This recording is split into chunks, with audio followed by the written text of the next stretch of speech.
Yeah, let's look at the broader markets now, though, because we've got Matthew Miskin. He's John Hancock Investment Management Co-Chief Investment Strategist. Good to talk to you today. Yesterday at this time, we were talking about potential capitulation. Are we there yet? And then yet we saw the big declines yesterday on the back of the consumer confidence numbers that came out. Where are we right now in this phase? In how much more downside is there to come? Well, Q2 is shaping up to be one of the most challenging quarters for investors that they've faced in history. Over the last 40 years, only 1987 was a worse quarterly return for a 60-40 portfolio than this quarter.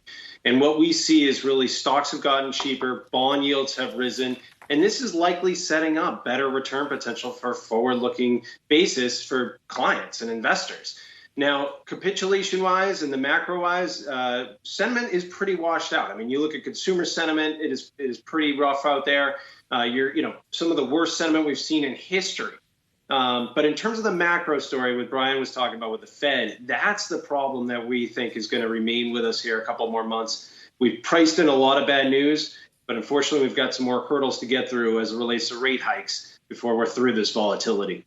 Yeah, and Matt, what was kind of interesting was that you had the Fed chairman saying today that there is, a likelihood that there's going to be some pain involved in this recovery, which translation maybe means the Fed can't avoid a hard landing where you have unemployment rising and jumping with inflation still high. Why are markets not falling more on that? Because it seems to be interesting. I mean, it's interesting to me that perhaps we haven't seen more market volatility through what has been downgrades essentially in the Fed's outlook. Yeah, so valuation-wise, I mean, we've trimmed off about 25% on the price-to-earnings ratio on the S&P 500 in 6 months. That's the fastest re-rating in valuations since data going back to the 90s. So in a way, a lot of that is being brought in terms of that re-rating. But what we see as an opportunity is actually longer-dated or intermediate-term, higher-quality bonds are not pricing that in. A hard landing. The fact that the longer end, the 10-year, the 30-year yields have just kept going up amidst the Fed saying they're going to basically have to bring the economy into a slowdown or a potential recession, we think that's a mispricing. And also, there is high-quality stocks out there that are less economically sensitive, good balance sheets, high ROE that are sold off 30% right now. So our view is that you got to find opportunities here that aren't pricing in this slowdown. In the bond market, we see the biggest dislocations where intermediate high-quality bonds like investment-grade corporates, mortgage-backed securities, even municipal bonds look good to us. And then on the equity side, things like healthcare, things like technology even could represent opportunities as the economy slows. So is now the time to shift things up? If you're looking, sort of down the line here, the next 6 to 12 months, is this time to move into some of those sectors that you mentioned in anticipation of a more meaningful slowdown? So within the fixed income side, what we're doing is looking to increase corporate quality. So things, companies with better balance sheets move up the credit spectrum. So reduce high yield, reduce floating rate and bank loans, move that to more higher quality bonds.